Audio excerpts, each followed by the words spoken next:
Na mpendwa msikilizaji na mtazamaji wa JJ Creative Studio, karibu katika masomo ya kesha la asubuhi. Anza asubuhi kwa nguvu mpya kwa kuinua jina la Yesu juu ya maisha yako. Yesu akiinuliwa juu, mioyo inaunganishwa, maisha yanabadilika. Ni mimi binti Josefati, nikusihi makinika nami hadi tamati.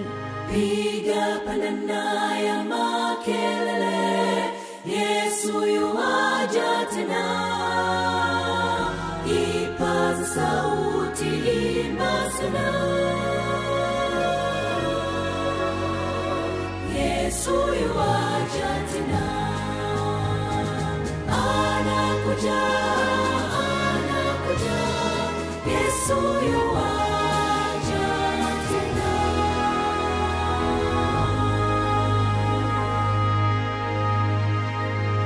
Ikiwa ni Novemba 30, hukumu yote kwa mwana. Maana kama vile Baba alivyo na uzima nafsini mwake, vivyo hivyo alimpa na mwana kuwa na uzima nafsini mwake. Naye akampa amri ya kufanya hukumu kwa sababu ni mwana wa Adamu. Yohana 5:26 na 27. Tuombe. Asante Baba Mungu kwa asubuhi njema. Tunajikabidhi mikononi mwako asubuhi ya leo. Tunapokwenda kujifunza maandiko yako matakatifu, tupate Roho yako mwema atuongoze tuweze kuyaelewa na kuyaishi. Ni haya machache kupitia jina lako Yesu Kristo. Amina. Baba amemkabidhi hukumu yote kwa mwana. Kristo atatangaza thawabu ya uaminifu. Baba hamhukumu mtu yeyote, bali amempa mwana hukumu yake. Naye ampa amri ya kufanya hukumu kwa sababu ni mwana wa Adamu. Kristo aliukubali ubinadamu na kuishi ulimwenguni maisha safi na matakatifu. Kwa sababu hii amepokea uteuzi wa kuwa jaji. Yeye mwenye cheo cha jaji ni Mungu aliyedhihirishwa katika mwili. Tutafurahi kiasi gani kumtambua huyu mwalimu na mkombozi wetu, akiwa bado na alama za msalaba zinazotoa mwangaza wa utukufu, zikiongeza thamani ya ziada kwa taji ambazo waliokombolewa wanapokea kutoka katika mikono yake, mikono ile ile iliyonyooshwa kuwabariki wanafunzi wake wakati alipokuwa akipaa kwenda mbinguni. Sauti ile ile iliyosema, na tazama, mimi nipo pamoja nanyi siku zote hata ukamilifu wa dahari.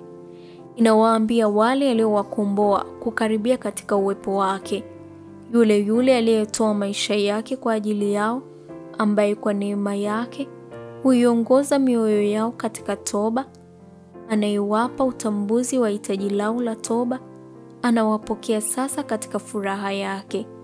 Tazama jinsi wanavyompenda. Kile wanachokipata kutokana na tumaini lao ni kikubwa mno kuliko matarajio yao. Furaha yao imekamilika, na wanachukua taji zao zinazometameta na kuzitupa miguuni pa Mwokozi wao. Hukumu itaendeshwa sawasawa na sheria ambazo Mungu ameziweka, kwa sheria ambazo mwanadamu anatakiwa kuzitii sasa, lakini ambazo wengi wanakataa kuzikubali. Wote watahukumiwa kama ambavyo tabia zao zinavyopimwa kwa hizo sheria. Kila mmoja atapata nafasi yake sahihi katika mojawapo ya makundi haya mawili. Anaweza kuwa ama mtakatifu kwa Bwana kupitia utii wa sheria zake, au kutiwa doa na dhambi kupitia kwa uvunjaji wa sheria. Atawaweka kondoo mkono wake wa kuume na mbuzi mkono wake wa kushoto. Kisha wanamume na wanawake watatambua kwamba matendo yao ndio yameamua hatima yao. Utasoma The Review and Herald la Juni 18 mwaka 1901. Suala zima la hukumu limekabidhiwa kwa Kristo kwa sababu ni mwana wa Adamu. Hakuna asilolijua. Haidhuru uasi wa kiroho uwe wa kiwango cha juu na wenye nguvu kiasi gani, aliye juu zaidi na mkuu kabisa amezichukua dhambi za ulimwengu wote. Ana haki, wema na ukweli usio na kikomo. Anao uwezo wa kudhibiti ufalme na mamlaka na uovu wa kiroho katika mahali pa juu. Akiwa amevikwa na kubeba silaha kama kamanda wa jeshi la Bwana, anakuja mbele ili kuwalinda watu wake. Haki yake huwafunika wale wote wanaompenda na kumwamini. Mkuu huyu wa majeshi analiongoza jeshi la mbinguni kusimama kama ukuta wa moto kuwazunguka watu wake. Yeye pekee yake ni jaji wa haki yao, kwa sababu aliwaumba na kwa gharama isiyo na ukomo kwake mwenyewe aliwakomboa. Atahakikisha kwamba utii kwa amri za Mungu unatunukiwa. Utasoma This Day Bible Commentary gombo la 5 ukurasa wa 1134.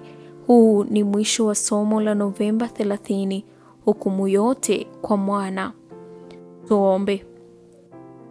Asante Baba Mungu kwa somo hili zuri. Tunajikabidhi mikononi mwako. Baba, tunaomba tusaidie tuweze kufuata nyayo zako kama ulizoishi hapa duniani ulipokuwa ukitukomboa.